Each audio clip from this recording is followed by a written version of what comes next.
subscribe.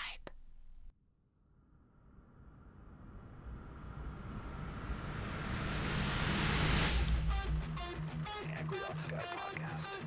I'm the angry ops guy, hanging by a thread, living on Prozac, the meds from my head, jaded and burned out, ADHD and overdrive, manage your life, running on a wire, I love it, I hate it, I'm past repair, the angry ops guy, just another day. Welcome back to the Angry Ops Guy podcast. Ops Mike here. And it may be a Thursday at 4 o'clock because we are recording and I've got another guest. Well, I've got a guest every time I drop now, but I have Alison Lindemann with me. She is the owner of the WSI E-Biz franchise outside of Los Angeles, California. She has been a part of the WSI network for over 22 years, even though she looks like she's in her late 30s. She's been here a while, and she's one of the true great people in the network that I'm fortunate. And I say in a lot of these podcasts that I have, this is my friend and so forth, but Alison is one of those people that you want to be friends with. She is a straight shooter. She is one of those people that's going to tell you how it is, good, bad, or indifferent. But she also has an element of humility to her. I'm super excited to talk to her about anything and everything today because we never have a plan. But first off, let's welcome her. So Alison, thanks for coming on and spending some time with me today. How are you doing? Thanks, Mike. I'm really happy to be here. Are you though? I am. You're finishing up my day strong.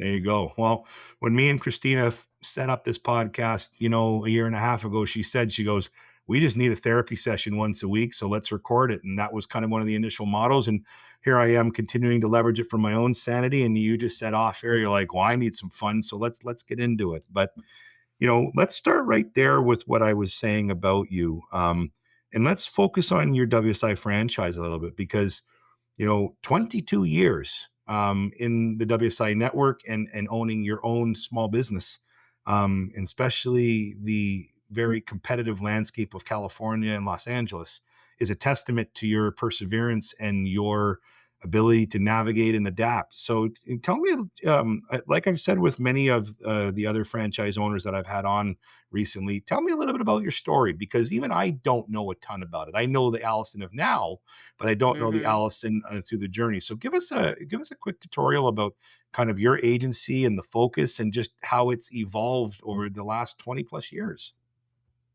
Well, I'm a dinosaur for sure. And when you were a toddler, I was leaving the corporate world and joining WSI. And when I joined, all we had was building websites.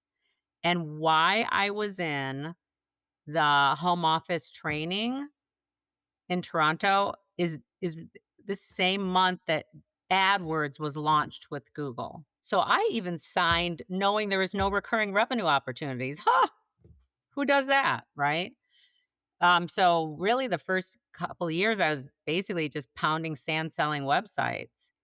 And you know how much I like building websites. So but it was kind of a rough start, I would say, because I came from a corporate executive, multi-billion-dollar company, a really good job. And so this was humbling to move in where I was a absolutely subject matter expert.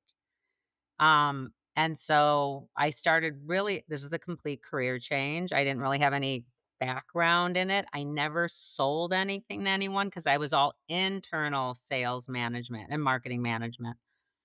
So it was really rough. I saw you would have been my guy back then. I had a couple people that really helped me out. You would have been one of those if you had been there.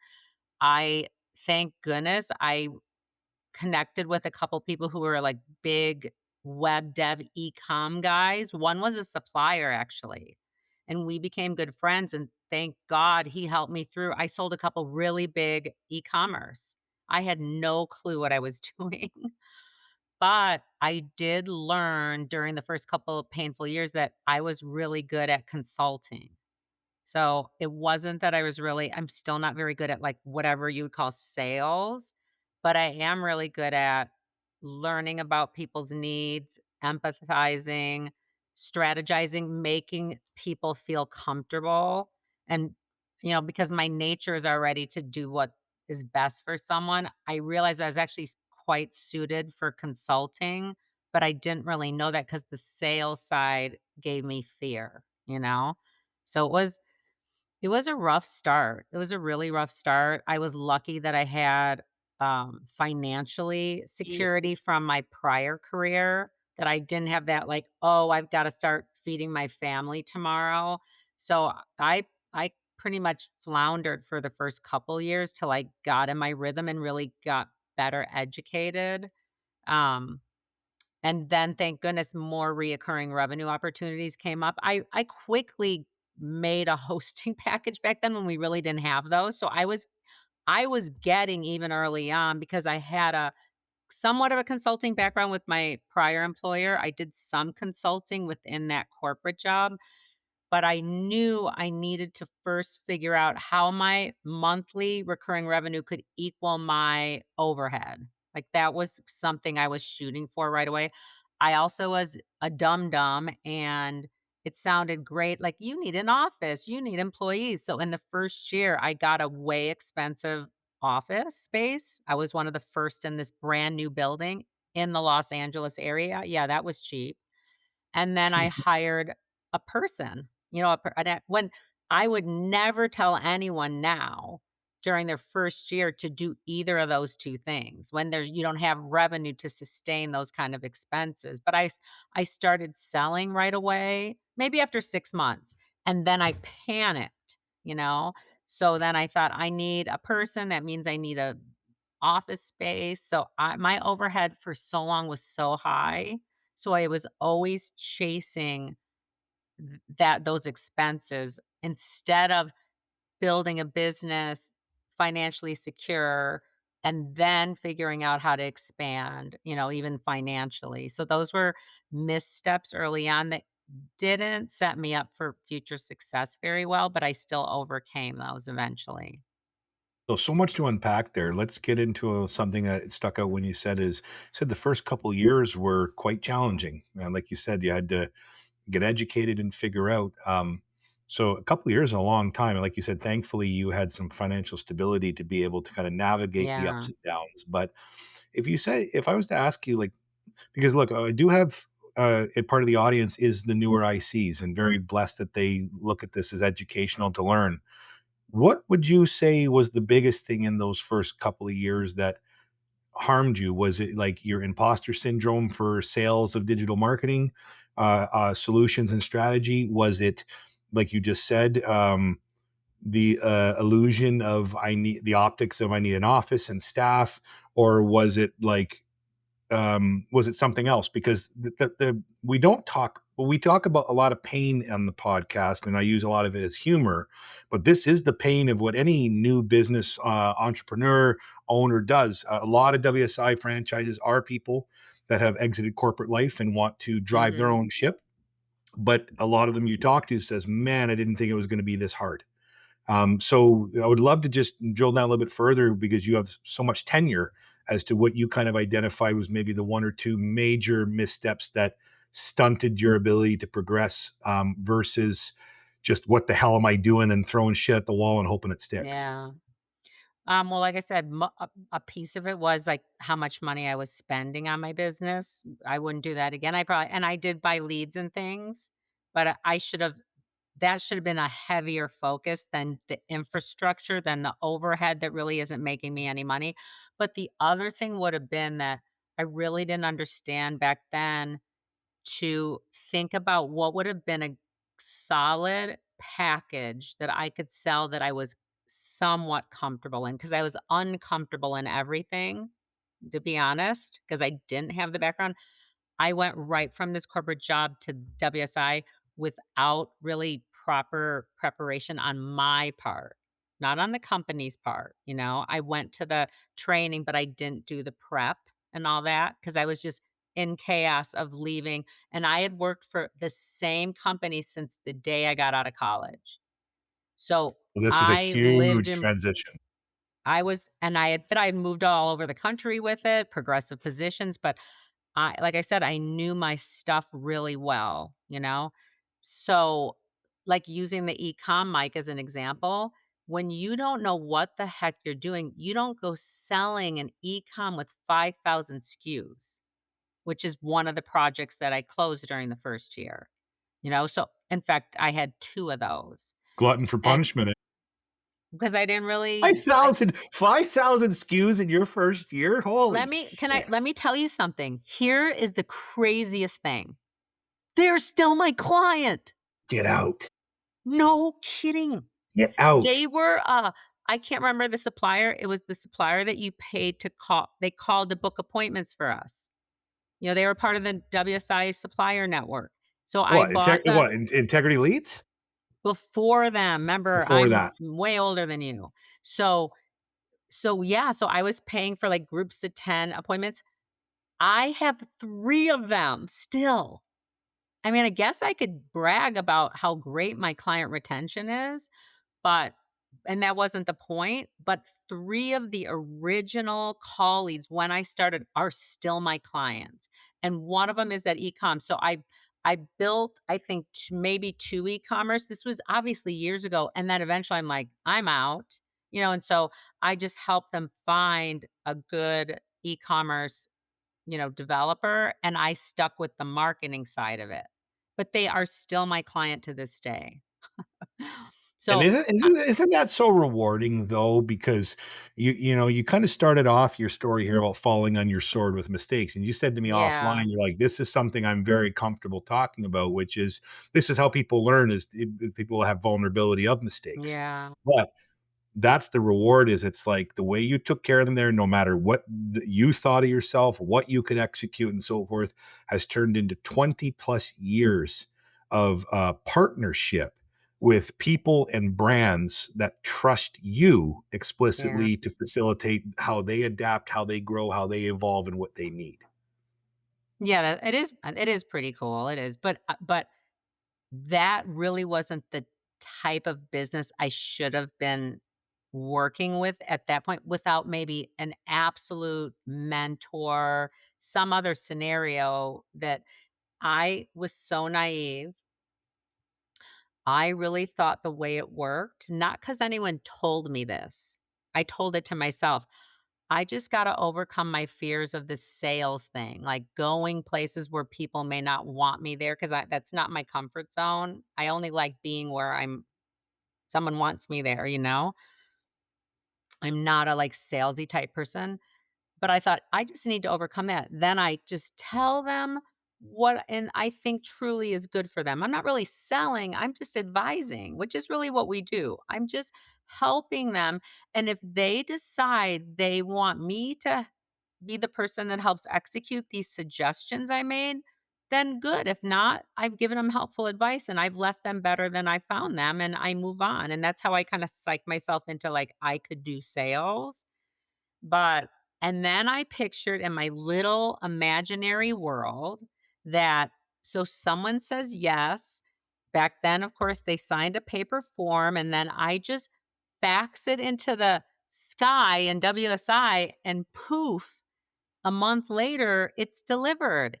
Here you go, client. Here's your website. Bye.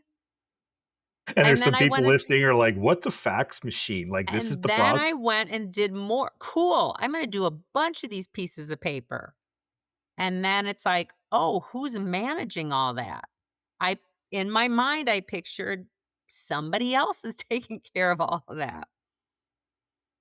And then I really got in, like, deep shit, because I had, like, I don't know, maybe 10 sites under construction, and I had no idea what I was doing. Yeah, but 22 years later, it's nothing but just such a great story of how you've built, grown, repaired, fixed, and managed. Like I said, that's the whole theme of the Angry Ops guy is it's not about the wins. It's the story of how you got there Yeah. because that's how we learn. Because there is no playbook to digital marketing, web development, or whatever. Because if there was one, it's being updated every day, every month, every week. Yeah, exactly. That's the one thing about this industry. And again, you've made numerous jokes of how you're so much older than me, which you're not. I refuse to accept that. Um, Okay. just make sure you sit with me at convention dinner, okay? I'm going to keep complimenting you. But the the the landscape changes every day. So you could go to college for this if there is a title for what we Yeah. do. You could go get certifications, whatever. And every single day in this industry, you are learning and you are evolving and you are problem solving, which is how you actually learn to be a tactician or to be a strategist or a consultant. Again, you can do as much training as you want, but you got to get into the trenches. And Yeah, that's being absolutely. in bad meetings, bad sales calls, good sales calls, your whole story about web development there and not knowing what you're doing. Well, that's allowed you to evolve your process, but also, like you said, whether you got an ops guy, whether you got strategic partners, and identifying what you needed to do to improve. And that's really the story here is that it's trial by fire. And you've got to figure out head office and training can only take you so far until Yeah, absolutely. you've just got to learn, and learning is through failure. Learning is through mistakes because that's how we grow both in life and in digital marketing, right? I agree. So on that note, just about your business. Um, Now, one thing, I'm not jumping gears ahead, but you Yeah, focused on yeah. something there where you said, like, you identified that I'm not a salesperson. I'm not even a fulfillment person, but I'm good at consulting.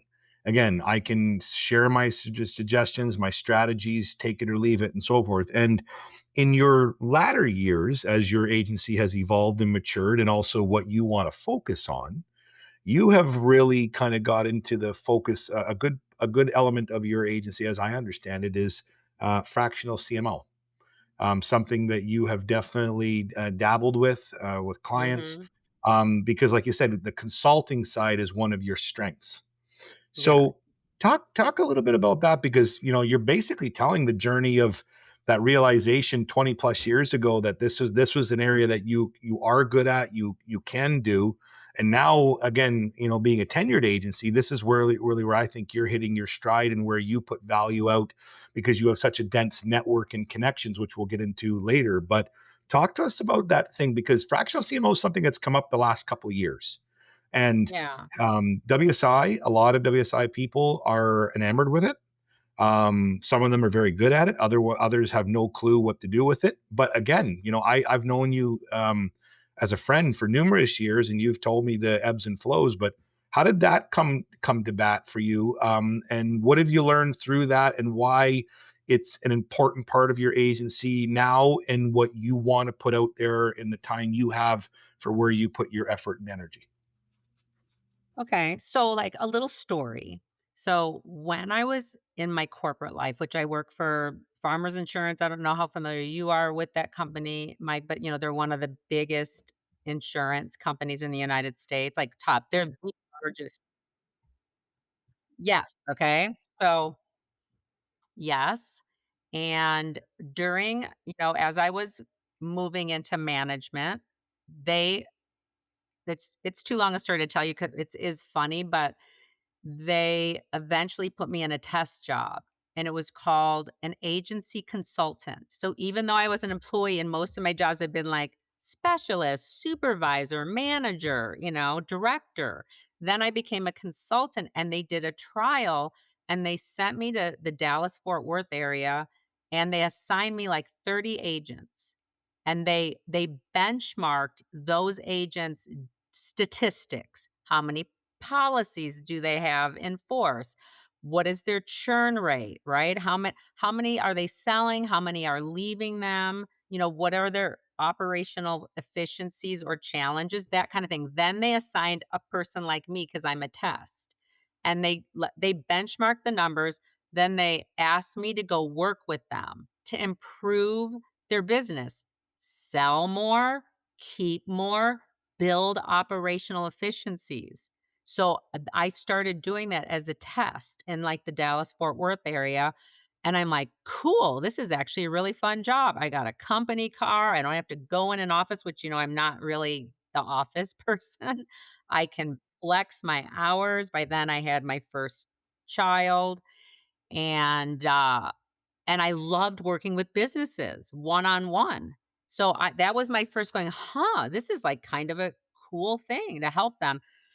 And then 10 months later, so I'm just getting in my groove, and learning the life in another city, and then they transfer me again to the San Diego area, and California didn't have this job. They now had a couple in Texas, and then I restarted the job again. They gave me San Diego and Palm Springs in a company car. It was not a bad gig, and I already I knew was what gonna I was say, doing. that's not shucks, that's a bummer. I had to start again, but not in a bad way. I mean, palm trees in my yard and all that. So, but that's what really started this whole thing. Back to your question, it sounds like I'm not answering it, but I'm like, I like this idea. This is business consulting instead of the internal, even though I was very successful inside the corporation as one of the strong women in a very male dominated industry back in those days for sure. But I realized I like working in the field, and I, instead of being responsible personally for sales, I was still responsible for the results of sales people. And then you know what? When I came all fast forward, when I came across WSI, I'm like, you know what? This is another version of that. I just got to help businesses go get customers. That's the digital marketing. Keep the ones they have. That's retention management, which all of our clients need. And guess what? Even with AI, even more so, become more efficient. Like that's the same shit I was doing. But just now we got better tools to do it? So it really, that's all I've been doing really with my clients. Some of them more than others, depending if I had more of a full service clientele. So this CMO or the fractional CMO comes up and it's really already what we're supposed to be doing. If you think about it, it's an incomplete service if we just do web dev and website management, or we only do social media or whatever. Really, we're the ones who understand the complete picture as much as anyone else, unless they have another outside business consultant. So I'm like, this is in my space. And so I went through that first class when WSI had that FCMO program or certification. So that good. That was a good, it was good. How many years ago was that? Well, whenever they had the first one, I mean, what was that, maybe 3 years? Recently when WSI had the FCMO, and so my first one I got officially was that I was just telling one of my clients about it, that I was doing the certification. I know my clients really well. That's, I don't know if we're gonna talk about that or not, but and he's like, "Well, I want you to be mine." I was simply just telling him about, what we were doing at WSI with that education, and that kind of shift in the way we look at the relationship with our clients. So that became my first, like, official FCMO, and really anything else I've been doing, there's another one that I spent a lot of time on. It just morphed into that, Mike. Like I'm start off doing a couple services, I build their website, I do their SEO or whatever, I'm managing the site. And then they're growing and then they need more. And then they're like, I want to open another location. Okay, well, here's all the things. Now you're getting into social media and the Google business profile. And pretty soon you are just full service and you need to consult on it. Guess what? That's CMO. That is the CMO. And when they go to you first for everything and start asking you to be on vendor vetting calls, and they're not even necessarily vendors that you and I would use in our business, you've become their CMO. Yes. You've become their unofficial CMO.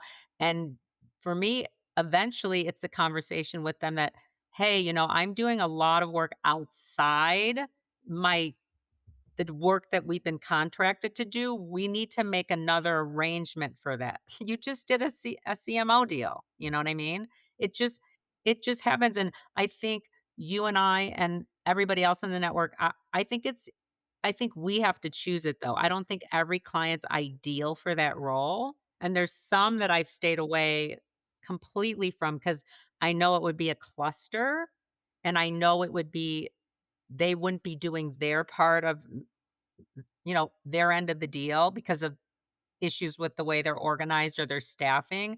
But when it's ideal, we should be getting paid for these extra strategies and advice and our time that's outside of the fact that I run their PPC or I handle their SEO. And that really, to me, is what fractional CMO is. You hit such an important point there because I always like to try to pull out, educational advice to tell people on the pod here. But what you just said is um, consulting and strategy work is not free. Too many operators make that mistake because we feel that we have to do it for retention or giving Yeah. more to the customer. No, consulting and strategy work is billable and it should be paid, whether you have a fractional CMO initiative or agreement, or whether it's just the difference between tactical execution. Or, like, for example, if you're running a base PPC campaign for a couple $1,000s a month and your management fee is just a number $500 a month, you are not giving massive strategic insight and consulting because Yeah. You're not there's being not paid enough to do money that. there to justify it. It's got to be portioned. Like, I had somebody working with me in the last year had a very interesting opinion that stuck with me, and they said, like, if you're running a $2,000 a month PPC campaign and you're pulling in a couple $100 in management fee, then you're basing just navigating tactics. You shouldn't be getting into any strategic recommendations or whatever, because it just doesn't align with the scale of the account and the Yeah. wishes. So for people listening in WSI that are looking at, I think a theme of this podcast with Allison is going to be failures, and the right way of learning insights is make sure you value your time. And if you're going to put your operational insights, consulting lens on things, it has to be billable. Otherwise, the client will continue to take it, and then you're sitting there still making your couple $100, but giving a couple $1,000 worth of Yeah, and expertise. I think there's like a fine line there too. And people like me who've been around a long time and I'm very, I guess, intuitive and things like I know a sense of how to handle these things. That's maybe something that is one of my strengths. But there's a level of it that I give to even those monthly smaller retainer ones because I'm still trying to differentiate myself. So I want them to realize, Certainly. wow, you know what? Her insights into even my campaign that's not ultimately probably making her a lot of money. I want to show my worth and value. I'm not going to go creating marketing plans for them or full out strategies, but I definitely want to showcase that I am not your web guy down the street, basement Bob, or whatever the analogies are. Like there's a lot more to what I can offer. You haven't signed up for it yet, but I'm going to That's give right. you some insights into how you should be looking at your business, No, but well said. Well the said. I should have set that up better because I sounded very bullish as, like, don't give anything away. No, but you said it much more eloquently, which is you have to give for, partnership, retention, and setting yourself. I love what you said. What's your real value proposition? And, to allow that customer not to just shop somewhere else for the same service for the same price.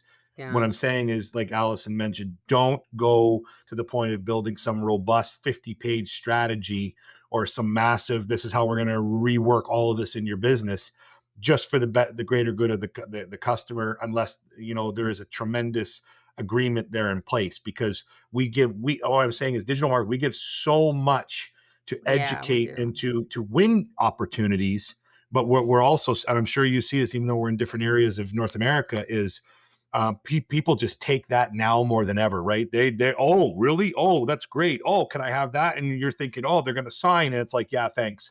You know what? I mean, yeah. We're going to go a different direction, or we're going to hire somebody internally. But then they just took your blueprint that you were trying to sell, and now they've taken it for Yeah, their and they're own brand. So gone. you've I got to mean, know where that wall is. if I was newer, I would leverage the Genius tools. They've gotten better too. Like if you feel give them one and show them your value and you didn't spend hours or days on it. Give them one, say these are obviously paid strategies that we can implement. I mean, that's an easy way to at least show we're different than everybody else and the tools and knowledge that we have, but not spend a ton of time. What do you guys do, Mike? So do you guys are you doing any of the CMO? Oh, I just put a handgun to prospects' heads and say, sign the goddamn proposal, otherwise I'm out of here. So, bullish tactics coming out of But Toronto. are No, you guys doing like more like a CMO? No, we're not. That's why I brought the question to you because, to be Yeah. honest with you, I don't know enough about it. I've had, I've talked to Neil Lappy. I know that he's done some fractional CMO stuff as he's been able to get out of his agency, and have time distribution in different ways because he's got Chris running it. I've talked to you on numerous one-on-ones because you were one of the, I'll call it, first people that I knew that got Yeah. into that for your own agency. That's not Peter's lane, my Peter. And also just not how we're designed right now. We are much more like I don't want to say a fulfillment center because we're not a production center, but we're about Yeah. fulfillment. So consulting is something that Peter has always been a big advocate of. Something we did a lot of back in the day. We've gotten away from it a little bit, but with the change of the AI landscape and how AI consulting is now coming into our toolkits, I see an opportunity to get back in there. I don't know if it's going to be a fractional CMO piece, but I do see that there's value there, but I want to highlight something on fractional CMO because, again, going back to failures, what would you say in the first clients that you brought on for bringing you Oh, on as a fractional CMO? What was the biggest thing where you're just like, whether it's a week in, a day in, or a month in, or whatever, and you're just like, shit. Just yes, like, I what was have the one. reality of, was it expectation versus reality, or how you positioned it or sold it? But what was the biggest, like, uh-oh, and I got to put some, I hate this word guardrails that's being used like crazy in Yeah. AI, but what guardrails did you have to put in place to say, like, I am a fractional CMO. I am not, sitting, hip to hip with you every day Yeah. I next feel like next to if you at the you're office. asking me so perfect, I'm like, did you and I talk about this already? Because you're We like did. leading into the most perfect.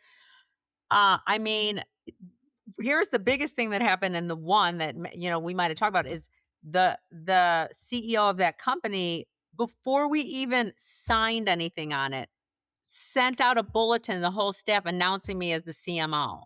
We have a CMO now, without any understanding that this original contract was actually 5 hours a week at a high hourly rate, but 5 hours.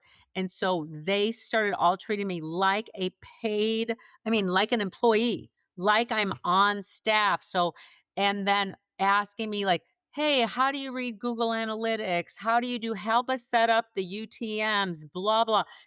Look at all our social media. That is not what a fractional CMO does. So they got me in the weeds. And here's the other side of it.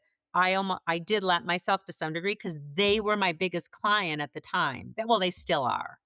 So it wasn't like I had one other service plus CMO.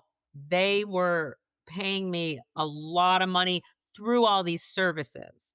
Through all the I mean, they still to this day spend 50,000 a month on Google PPC. So I'm just so like they're and I shouldn't say still, they didn't when I started the fractional CMA. They were maybe at 20,000 or something.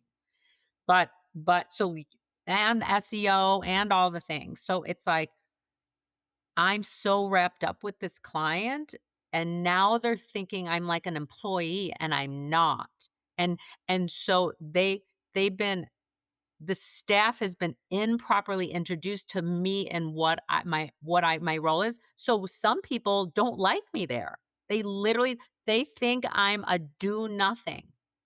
This some person who comes in who's friends with the CEO, and she's barely at any meetings, and she's every now and then sending us all this, wow, all the things we're all doing wrong, and then poof, she's not even around, and who knows how much they're paying The her. business coach that comes in once a month and, like, interviews the employees and says, "Oh, this is where all your problems are," and blah blah. But you're not in the trenches with us. It's They the don't same understand mentality. at all. They're understanding but it's been very rough, and even to this day, this is a law firm, even to this day, the person who'd be, I'd say, right under the owner of the law firm, and this is a law firm that has 70 employees approximately, uh, that person to this date still doesn't like me. How can you not like Alison Lindemann? I gotta fly down there. I'm gonna strangle Okay, somebody. when I say doesn't like me, they don't respect me in that role because they don't understand my role. They do not understand my role. So that back to your question, that you're 100% right, Mike. That and my client overstepped. the owner of the business overstepped. He never should have sent that out, but I should have taken control of that immediately and really forced him to re-clarify my roles, the expectations and things.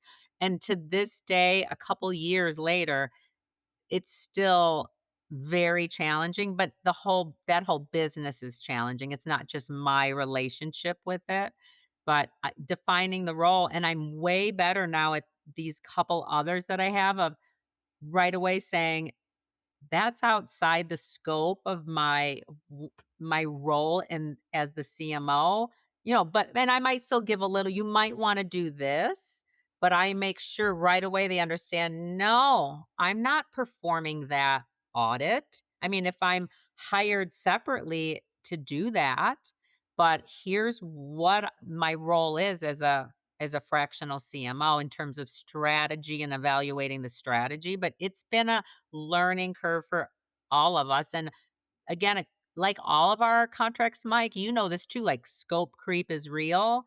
Big It's the time. same difference of making sure they understand you asked for this and you're paying me for this. And now you're wanting this. This is a Yep. different thing, Yep. you So know? the biggest takeaway I would say out of that for people listening, but also learning through your own, and I was able to articulate it in a way because we did have this chat. I don't know the client stuff, but I remember when you're just like shit, like But the point is, it's define your scope of work. Make sure the person that's signing it or the person that is going to be working intimately with you because you're a fractional CMO understands exactly what you're committed to doing and it's agreed upon. Because, like you said, the big punchline here, where I was going with that for you is the word is fractional, not Yeah. CMO. They're two. The They're F word. yeah. They're the F word. I love the other F word. I use it all the time, everywhere possible. It's like my favorite word in life. But the F word, fractional. Yeah. Fractional means fractions, means a fraction of time per week. It does not mean full time. Like Allison said, contracted for 5 hours a week to come in as a consultant to be able to do X, Y, and Z. Not to sit there for 40 hours like a worker or 60 hours. Because again, talking about our friend Neil, and I don't think he'll be mad at me sharing this. He didn't share any sense of details, but when he took on a fractional CMO, and I remember talking to him before, like a mastermind. He goes, Mike, he goes, this is killing me. He goes, like Yeah. the amount of work I'm putting in versus what we define, and what's interesting is you and Neil are two completely different people in different areas of the US, Yeah. but the same reflection from two tenured WSI people that know consulting, digital marketing, and business is that the uh-oh moment of client expectation over what was defined in that role. And that is a theme that many WSI people that have tried to adopt and leverage themselves have suffered from is just Yeah. the I like maybe the consolidate is saying like the scope creep, and then Yeah, the it is. expectation doesn't match what you envisioned it to be. So make sure that doesn't happen, because if you're working 70 hours a week as a fractional CMO, that's not what that role is. And, No. and clearly you're not getting paid for that. And if you are, God love you. But if you're not, Right. So, you've got unless to and you I got to do hone that back in and be like, this is what I'm yeah. doing for you. Because the other thing that we won't talk about in depth, but just that story about an individual, turning their nose up and stuff. But that's a very real thing. Nobody likes external people coming in. Yeah, not You, yeah, you, you're you right. make them uncomfortable. They're spying on me. They're going to be tapping me on the shoulder. You don't know what the hell I do and blah, blah. That's why I made the joke about a business coach. They are important, but the groundwork has to be laid by the owner, the person that hired you on for that, to say, this is what this person is coming in for. And this is how they're going to support, complement, or be leveraged to make us better, versus coming in there as like an auditor that just sits there and says, let's fire half the team because, like the Office Space movie where everybody comes into the bobs. That's Yeah. not what the role is. So it's, again, on that vulnerability and failure side, it's not failure, but it was a huge learning for you of just like, we have to define this Oh, for correctly. sure. And you gotta realize one of the greatest things when you go look at it financially, and, I struggle with looking at things financially. I mean, I'm financially very smart, but I am my own worst enemy and controlling what the time I spend on things. But I mean, it's pure profit. It's pure profit. I mean, the fractional role of it. I mean, I charge $250 an hour. I mean, could I charge more? I suppose. Are most of my clients might absolutely they're in the SME, like not, they're not super big businesses. But you look at other things that we do and having the cost associated with manning employees that deliver that your service or having a vendor, it's all pure. If I figure out how to have 15 hours a week of my time at $250 an hour with zero expense behind it other than opportunity costs, dude, do the math. Like Yeah. that ain't Do the bad math. adding that into your monthly revenue. No If you kidding. can Oh, and figure also, it like out. you said, is where does cost bleed to fulfillment? Soon as you have suppliers, And soon as you're it's really just executing, my time, Mike. It's that's my right. So do time the for the math. most. Do the math.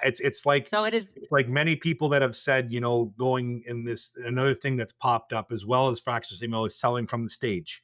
Jack Porter Smith was Yes. big on that in his kind of Yeah. heyday of Utopiads, but also other people, Gunner, Peter Pilarski, and others, Andreas. A lot of people in WSI have become very successful in putting themselves on the stage to sell. But the same thing, they charge X to put themselves out there, but there is no fulfillment. There is no justifying performance. So, like Alison said, do the math. Your hourly wage, which consulting or fractional CMO will always be higher than the Yeah. average hourly rate for digital marketing agency work or support work. And do the math on what you can do. Like Alison just said, it can be very, very lucrative for you with less pain then I brought 5 more clients on that have 10 times the demand and needs month over month, week over week. So on that note, about and I want to ask one more question about kind of consulting, since that is something you're very strong in and knowledgeable and through the entire journey. But how do you see AI consulting, knowing that it is newer?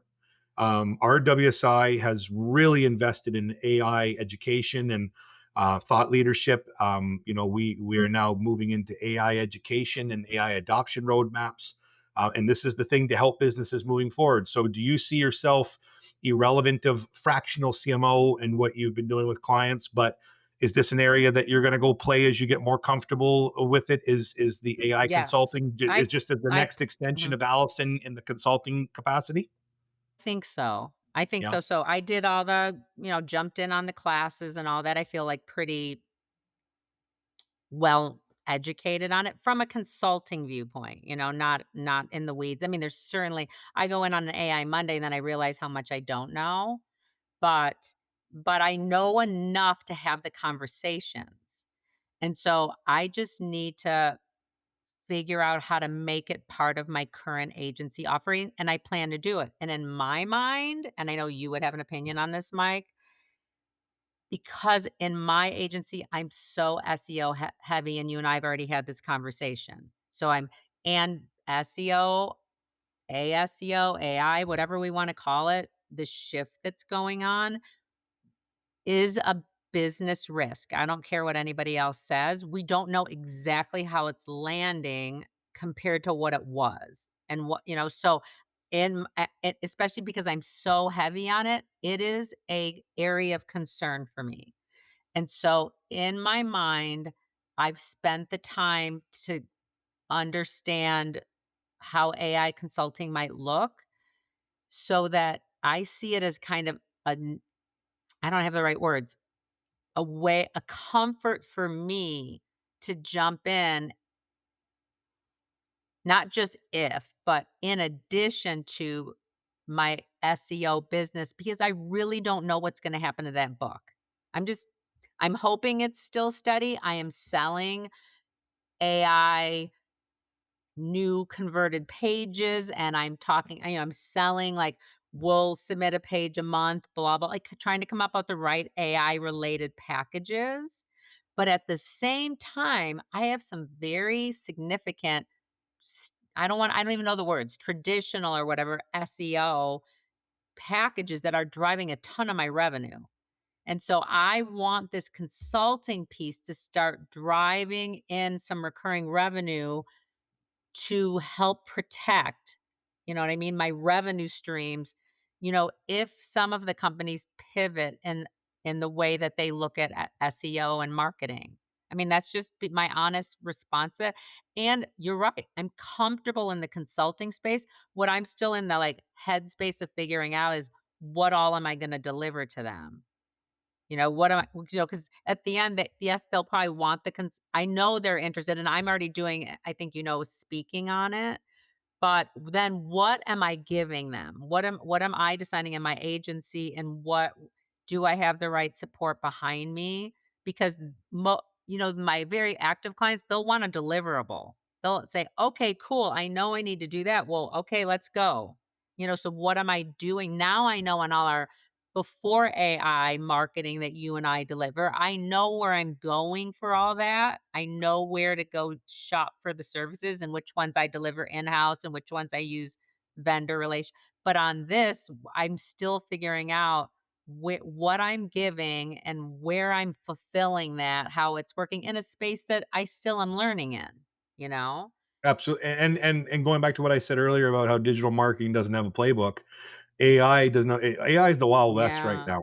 There is too much knowledge, too much information, too much opinion, and like you rightfully said, it's moving so fast right now that we're still trying to assess, like you rightfully said, the risk assessment for SEO. SEO is a bread earner for many WSI agencies, and it has been for years. And since July of last year, in watching the decline of traffic, Yeah. changing of metrics, how to change the narrative with customers to understand that this isn't bad SEO, that we didn't get hit Mhm. by an algorithm update.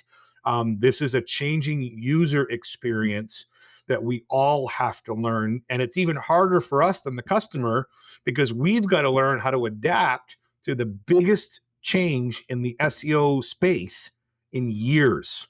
And when I say years, I'm not talking 3 years. I'm talking at least Yeah. 10 years, at least, or maybe 20 years, the biggest shift, because everything we've been taught about where SEO plays in the funnel, how to get SEO results, how to defend and educate what SEO is and the value of it, it's completely different now. Changing. and and we don't know where things are going to be 6 months, 10, 12 months, and that is scary as a marketer that's already navigating economic uncertainty and consumer tightness because of factors going on. Yeah. But we I think the big thing, Allison, is as we continue to learn, which again, we're fortunate to be in it. We have the WSI network that is putting a lot of resources to try to help and educate. We're doing our own things, and we share a lot as friends, is to take that and extend it to the customers and educate, because like you said, they want to be told what to do in the right way, because what we don't want them to do is go to the internet and go to Reddit and go and just go down that vomit fest of SEO. It's like when this whole Yeah. happened last July through September, you go on LinkedIn and every person that's a goddamn SEO savant is like, SEO is dead and here's the proof. Yeah, I know. I'm of the opinion, not fact, the opinion, it's not dying at all. It is evolving, or like head office said, it's adapting.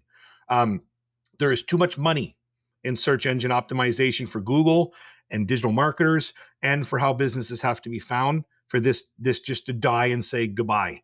It's like I've said to other guests, for paid advertising, even though we're not talking about that. We know ads are starting to show up in large language models. Once it goes full bore, however they do it, you think Google's eyes aren't going to be like this at the Right. potential for more advertising real estate? So this is a business, and I'm not talking at the agency level. This for Google and everything. This is a business. So I'm of the opinion that SEO is going to be even more important for you and I and other agencies, at least in the next 12 to 24 months, because it's a non-negotiable. Like you said, it cannot be it's going to take 12 months for rankings like the old days, and I don't value that. Right. No, you're not looking at it the right way.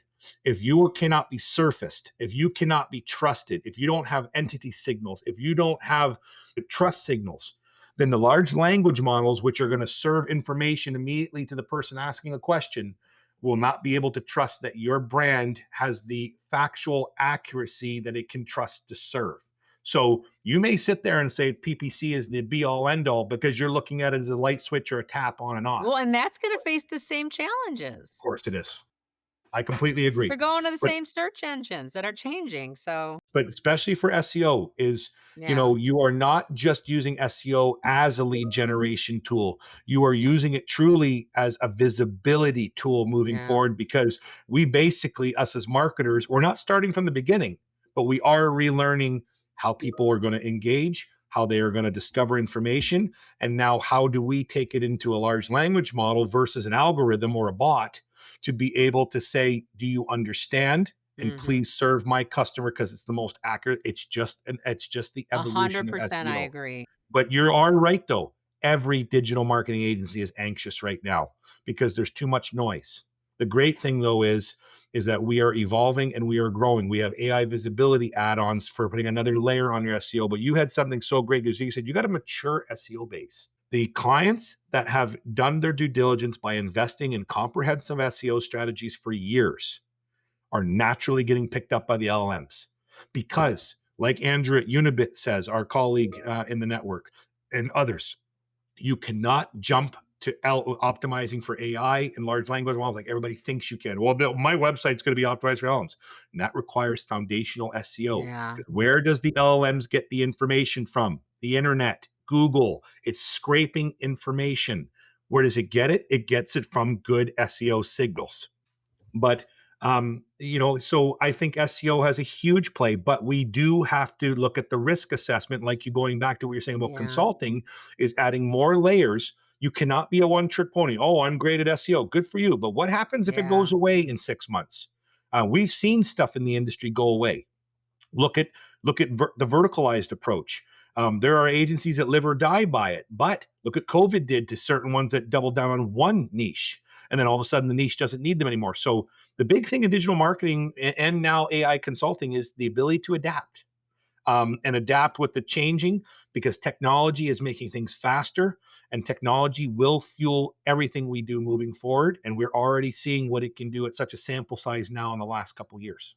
And I even think in like this transitional period, even though I'm saying to you, and I think you're saying the same thing, like I know I'm getting into it and I'm talking about it a lot and I maybe don't have it all figured out. However, if we've built these trust relationships with our clients or our future clients, they're hanging on with us so far. I'm finishing up with something positive. We can be angry too about some things, but this is also a return on the investment of being more consultative because they're feeling the same way we are and they're glad that I'm around even though they don't really know yet what they're going to do and what this means, and some of them are even kind of that I have maybe bucking it a bit, but they know I know and I'm learning and keeping up with it, and I think that's keeping us around for how while we're sorting out what we wanna deliver in the future to our clients, you know? So you know, I feel like it's last year was a good year, and, despite what's going on all around us in this world and things, these businesses want consultants still. So in They the do. short term, at least, like, when we're worried about, like, what's gonna happen to agencies and people to do it yourself or something, they want a hand reached out to them, and that's us right now, you know? And Yes. so I feel good about that while I'm still trying to position like my agency and where I fit in the whole AI, I'm still feeling optimistic. Well said, lady. All right, let's shift gears here because I want to be respectful of your time and want to have a little bit of fun with you. But there are a couple things on the personal as we look to wind down here before we focus on Easter. Um, so before I have some fun with you, one thing I wanted to make sure I didn't lose sight of, because we've been talking about consulting and your agency and failures and other things. But for people that don't know you, you are I'm going to fumble what the term is, and I'm probably not even going to say it. You'll say it, but you are very big into networking, and also volunteering. You give back tremendously, and I'm not even talking about the network. You're always one of those people that accepts to be on a panel, to be a thought leader for the network. But I'm talking more about who you are in the Los Angeles, California area. This is really one of the things I learned about you when I formally met you, and then we kind of instantly became friends. but this is something you're very passionate about on the personal level, is giving back. Anybody that follows you on social media, you're part of a lot of events that fundraise and earn and raise money for certain causes and so on. So could you, I would love for you just to have a few minutes about, your passion behind that, where it comes from, because this is something that really sets you out and probably why you're as successful and connected as you are, is you've worked very hard to build a strong networking bubble around you, but also how you put yourself out there in organizations and things. So I hope I didn't butcher that, but talk to us about that, No. because I admire what you do. I'm not like that, but I really admire what I see that you post and all the things you're doing. It's like, Christ, woman, you never sleep. I swear, you're always doing something. But talk to us about that, because I know it's a big part of who you are. Yeah. I was trying to think about what to say. I mean, it's just my nature. It's just my nature, and I get a whole lot out of helping other people. I mean, it's kind of as simple as that. It was never a strategy in my business. I would Oh, feel okay. out of alignment ethically if it was, and there's nothing wrong with it. It is a strategy for business. It wasn't mine. So just to be honest, mostly I've kept it separate from my business. And so I may sit behind sponsoring some kind of event or something, and it's if they force my logo, that's the most I do. So Okay. because I feel like whatever the return on it is for me is a personal thing that it isn't really. And yeah, I could do a webinar on how that could help your business, but it never was a drive behind it for me. But what it has done, I guess, is it's raised my personal visibility in my local community, which does give me I'm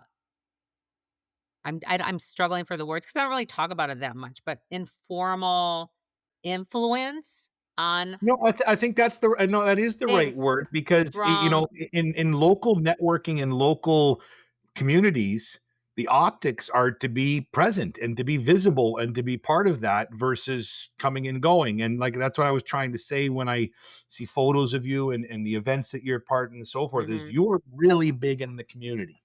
That is a big aspect of you.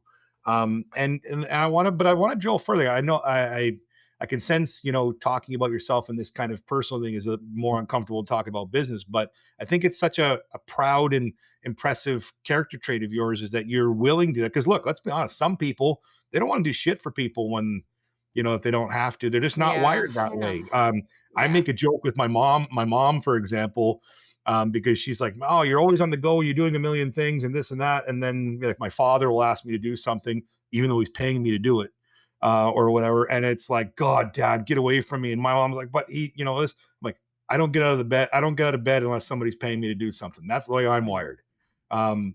wired. But you just feel so compelled to put the Yeah. outreach there. But I'm going to challenge you. It has to come from somewhere.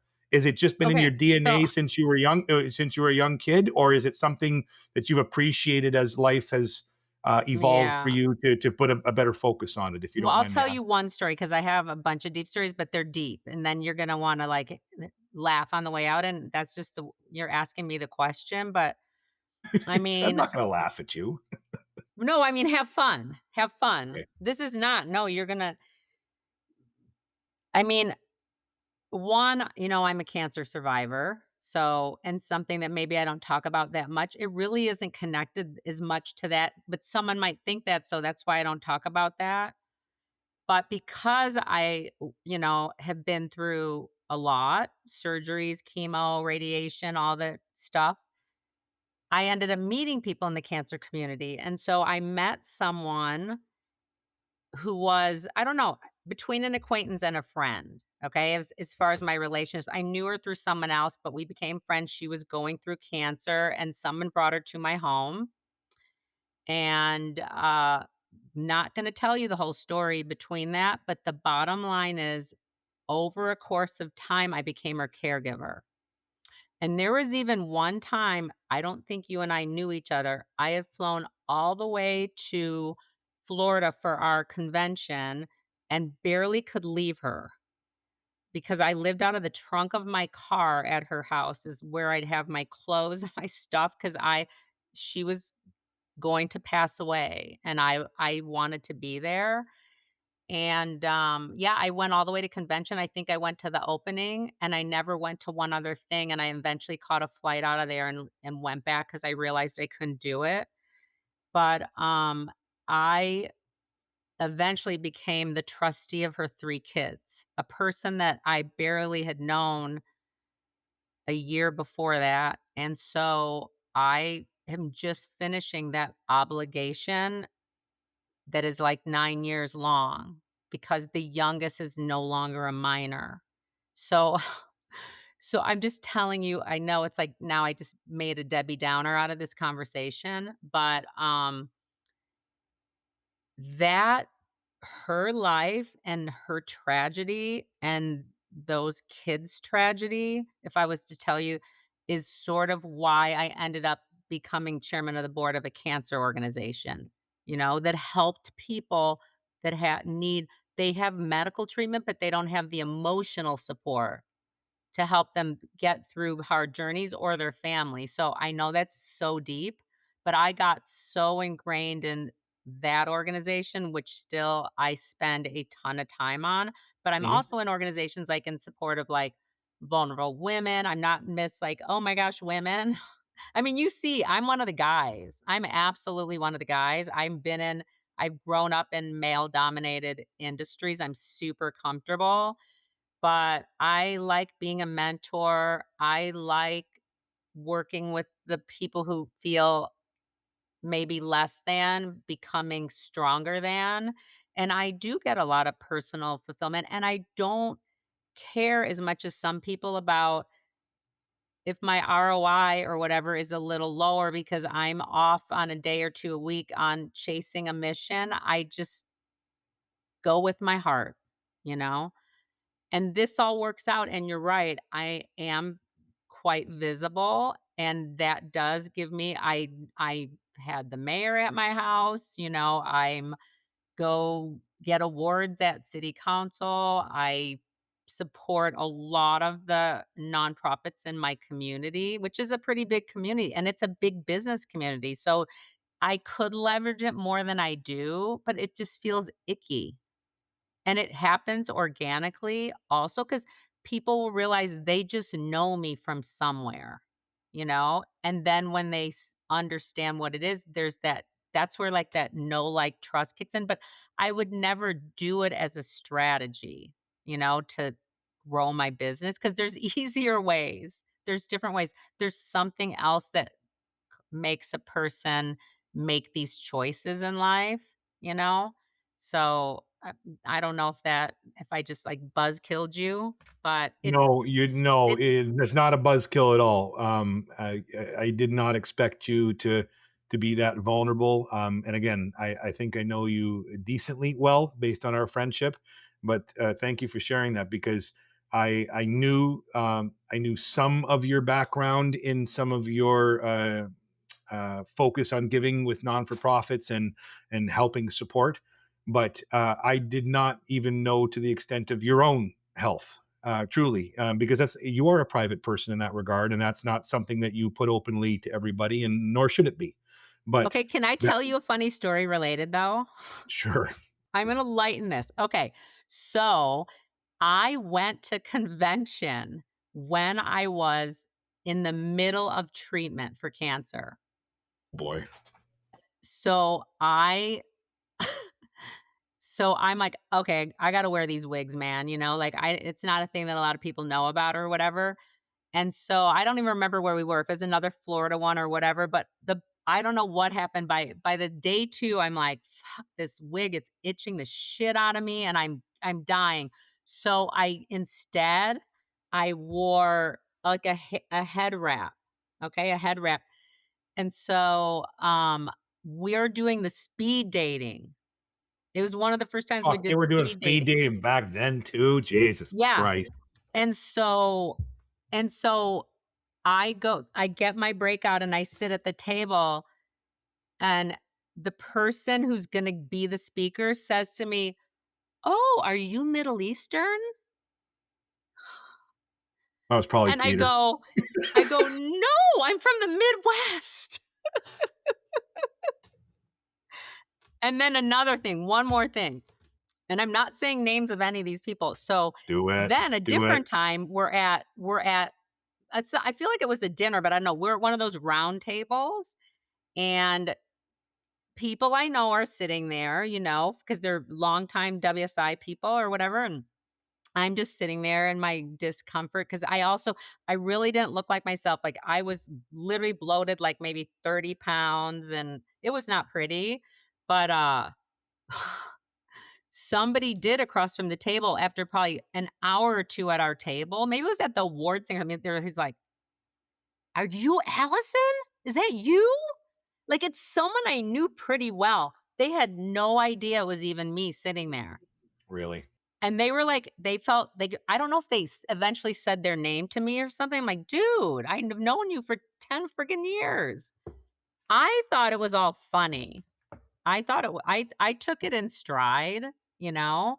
And, those people were more, I had somebody tell me too one time, like a male whose wife I was friends with, he's like, "Oh my god, I just gotta tell you, Allison, I have never seen your hair look better. Can you tell me where you go? Because I wanna tell my wife." I'm like, "Oh, my wig? Thanks." And, like, this guy died 1,000 deaths. I mean, you gotta make light of the stuff. I think it's important to reflect is that, like you said, you are a cancer survivor. That has fueled you into helping others. That's really what your story was about, is helping others and taking fulfillment and joy out of like I love what you said is it's not about the treatment and getting through the treatment. It's how to mentally or emotionally deal with the process that they're going through, no matter where they are in those stages, which really has um, what am I trying to say? Allowed you through your own experiences and supporting and helping others, like that story about being a caregiver to children and stuff like that's deep. But that's fueled the Alison Lindemann that we know and love today, and why we admire you. And what, like I tried to say when positioning this about, I called it networking and giving back, but this is really how you're wired, and you've almost found your second purpose in life, is that an aspect of your life and your community that gives you joy, it gives you pleasure, it gives you purpose, and breaks up the noise of digital marketing and everything else that's thrown at For us sure. daily, because you're making an impact on people. And I think that's really important. We say that why we get into this crazy agency life is to make an impact on people from the business standpoint. You've been able to take it now another step further to help people at the personal. And like you said, it's not a strategic ploy to get business. It's helped you build a network. It's helped you be familiar with people because local community thrives off of that. But it's really allowed you to make a difference on people that are going through some terrible challenges like the one you expressed there. And hats off to you, because I'm not strong enough to do it. So hats off You to are, you. you just don't know it, So, Not I mean, I've run a cancer support group for 7 years now. I wow. mentor what I don't know what the word is, like, people that have terminal cancer. I spend a lot of time with them, it puts you at if you can manage through the emotions of it, you realize how good you can apply yourself in other aspects of your life and your business to realize how Well lucky said. we are. And, I get insights from people that most people never would. And I hate to say it's Kidding. the dying, but there's incredible stories. And yeah, it's emotionally very challenging. I mean, do cry a lot, I'm not gonna lie, but there's so many really great things about it. Um, and I think it's a good if there are new people listening, not to the maybe this degree, but getting involved in associating yourself with a cause you really believe in is still a really great thing as a business person, whatever your involvement, big or small. And it doesn't have to break you emotionally or financially. It's just a good thing to do in the community that's you're benefiting from. Well, like WSI has said in our new slogan and so forth, embrace digital, stay human. In an industry and in a life that is changing more and more to digital and technology every day. This is a way that you have reminded yourself to stay present and to stay human.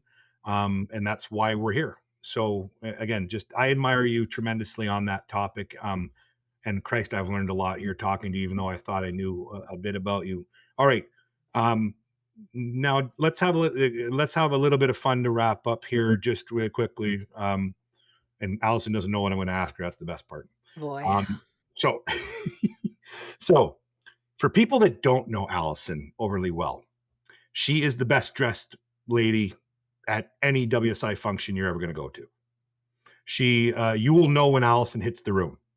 She has, she'll bring a million colored or floral dresses. Um, Allison ain't showing up in a pair of jeans and an ACDC t-shirt. She is going to have some nice, elegant dress on. She is always going to have wedges or high heels on. That's just Allison when we see her.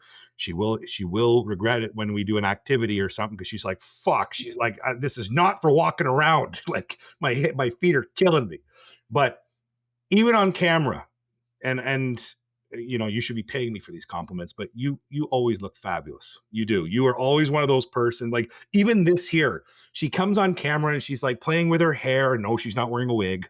She's playing with her hair and she's like, oh, if I would have known that video, I would have got, dressed up or whatever. And you look amazing. You look like you honestly are going to the ball after this. So tell me, is this just you? And you've always just enjoyed, like, that's how you're My expressive is gosh. in your fashion? Because again, you're just one of those people. Like, I swear, when I see you at conventions, I see you at regionals or whatever, I always have to compliment you because I'm sitting there like I got a piece of rope as a belt tied around pants that I had to stretch out over a chair, and I'm wearing some sloppy golf shirt. Here you come looking all dolled up, and you always look amazing. Like, you know, tell me why, how do you do it, and teach me some pointers. And that's how we're going to end My this because gosh.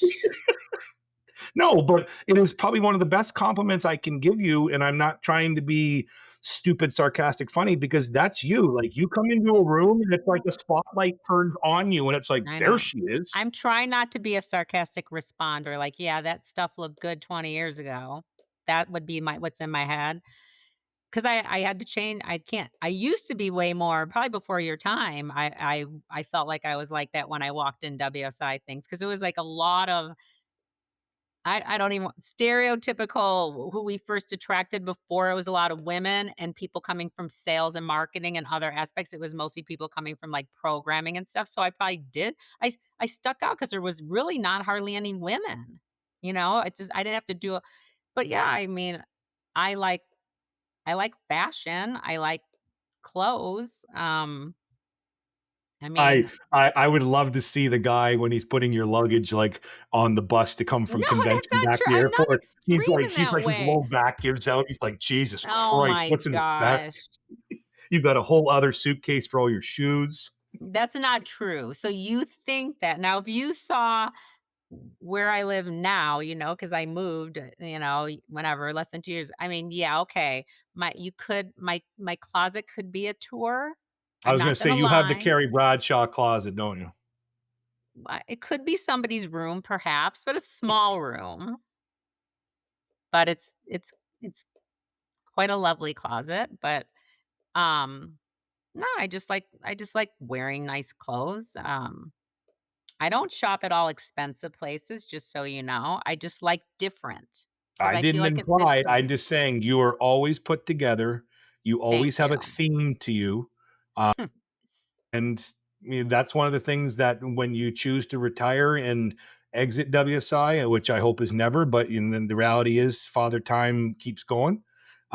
Is that's one of the things I always remember is, when I Oh, was younger and I didn't know you, when we were speed dating, when we got like 30 seconds, hi, I'm Allison, hi, I'm Mike, and you're like, who the hell are you? Um, you stand out, and I mean that with the utmost respect and compliment because of how you put yourself out there. Not only are you approachable, but you have energy to you, and you can see that when we get together, when you're with the people you love and you care about and you trust and you're open with. But You have a vibe to you. And that was one of the things I wrote down where I'm just like, I got to ask her about her fashion. And because Yeah, and then like, of all days, I'm in, like, a collar with no real shirt. You're probably like, yeah, "What's and whether going you're on wearing like a here?" nice blouse or whatever, you got your hair done up, you look great. And I'm sitting here in my WSI shirt. It's got a hole in the middle of it. You like look like a jackass. I'm going to a function in a little while, so Exactly. That's my point. I just said you were getting ready to go to the ball and you're going to a function. So there's I'm always a not. I'm theme to going Allison's it's not. madness. It's a small gathering. Small gathering. And then she'll be like, "Oh, look at the gala here. We just fundraised $1 million and it was like a 400-person event. It was great." So please. Well, I was at a toga event this past weekend. That was really fun. Well, that's another theme is anybody in California. I know Andreas and Georgia, Cynthia and Ryan, and you as the three kind of mainstays that I know WSI wise in California. You guys are all happy. You all guys beat to a different drum. I don't think anything bothers you. It must be that California sun and knowing that the ocean is outside and everything else. Because us here in Toronto, we're just miserable. But it's But because the let's weather's miserable. remember, know my roots. I walked to school every day in the winter, and that wind in Chicago burned my eyes so bad it made tears. And when I walked in my school, I would have to chisel the ice off of my eyelashes when I walked in. So I haven't forgotten where I came from. No, but were you wearing high heels when you were trudging through to work? Do you see? Not when I Because was a because kid. that's No another thing that way. just kills me. In the last convention we were at together, and I got to spend some great time with you. I know you know this, but I got a photo of me and you that we took. I think it was at the gala night, just me and you sitting next to each other at dinner. Because I wanted a photo of you, and I put it on my Instagram.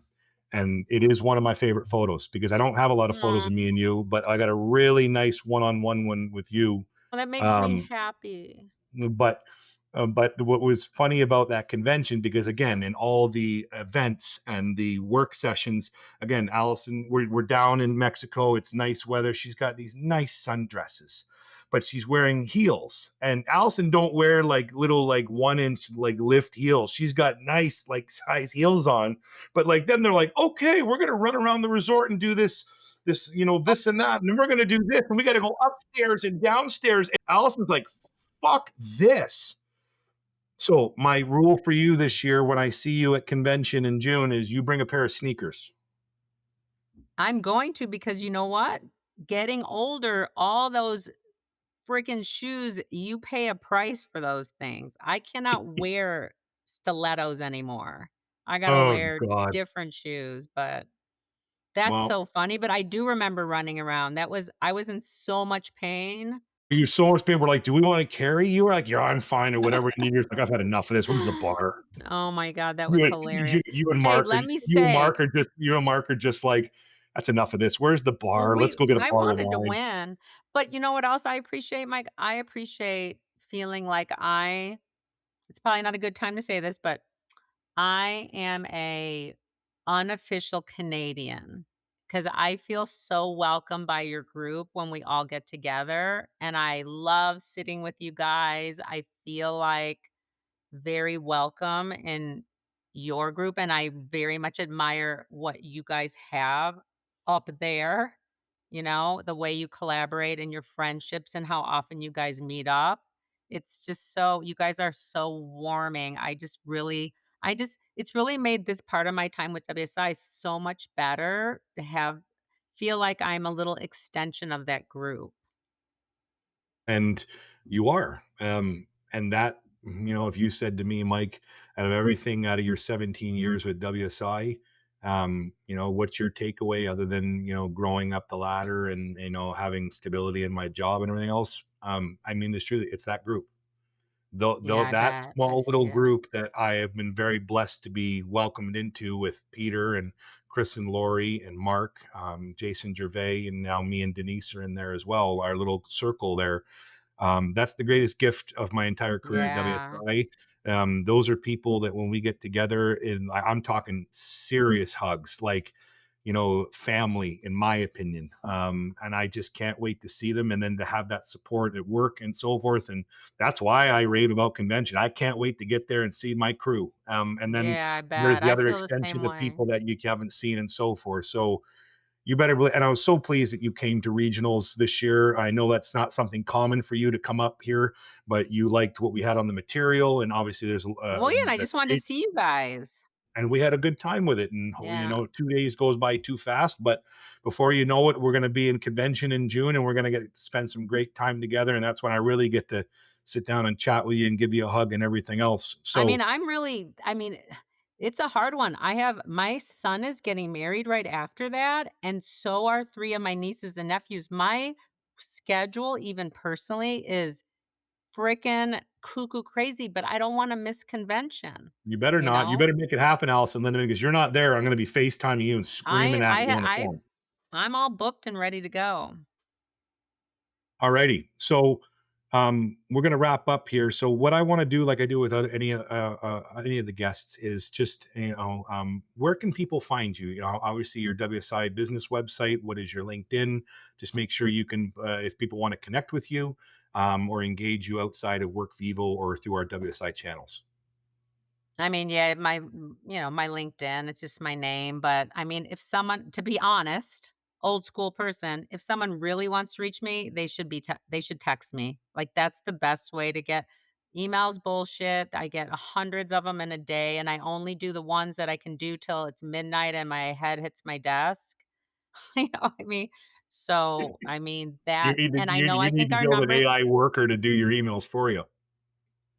I just gave up on it. And, my clients know how to reach I do my emails, but not as you know, not perfectly. And so if someone really does want to talk to me, which I do talk to people in the network, so do you. I mean, it's really got to be the phone or texting me because that's what gets my most attention in the one-on-ones. But I mean, I What's guess and I'm a what and little where, bit where can people find you on what your WSI website? What is the domain? WSI E-Biz. My same business EBIZ. name. I'm building a new website. Wait till you see that one. I'm getting really excited about it, but, um, Nice. you know Excellent. how it is, we do our own things last, you know what I Oh, mean? we do them beyond last because there's never any Yeah, time to work on them, even though it's the most important thing we should be working on. But I gotta know, gotta work for those 100%, Mike. clients that pay the bills, right? Yep. Alrighty. Well, I have had a blast. Me too, Mike, thank you. I feel honored that you asked me. Oh, please. You better believe I was going to send you an invite. And I'm thrilled knowing that there's a time zone difference between us and everything else. We were able to make this work. And most importantly, I learned a lot about you today. Again, that's the true gift of this podcast so far in season 2 with moving to a guest focused approaches. You sit there and say, oh, I'm going to have conversations with my friends. But the amount of stuff I have learned about Jack and Eric, Heidi, Cynthia, and others that are coming in more releases. It's just mind blowing, and it makes me feel closer to you guys. It makes me feel like I understand you more than just WSI people, and just goes to show that there is some just great people in the WSI network that. Like we've been saying recently, get to convention, get to regional meetings, get to these functions where there's more than just tiles on the screen, because sit down with people and have conversations. There's a lot of great people that are very smart with digital marketing or AI, but the people behind it is really, there are Yeah. friendships you're going to make no matter age or where you're at in life that are the reason why we do this. And again, I can't wait to see you at convention. I can't wait to Um, see keep, you too. keep doing what you're doing, lady. And so this is the Angry Ops Guy. Angry Ops Guy can be found Angry Ops Guy _WSI. We are on Instagram, YouTube, and LinkedIn. We're dropping episodes every 2 weeks. And we'll be back in a couple of weeks with our next guest. So, Allison, you go enjoy the California sun, and you look Happy fabulous. Easter, Mike. Happy Easter, dear. Sorry, off Mike, your email went to junk.